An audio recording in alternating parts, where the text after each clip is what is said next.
বয়োদৈত্য কিন্তু তই ইয়াত আৰু এঘণ্টাকো নাথাকিবি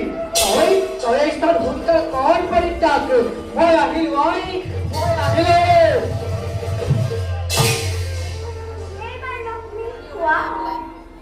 তুমি বিষ্ণুৰ পত্নী বুলি গৰ্বতে ধৰ্ম কাৰ্য পাহৰি গৈছা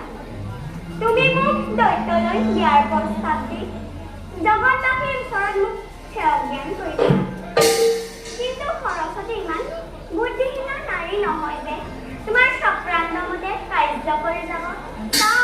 চাওঁ বাৰু তুমি কেনেকৈ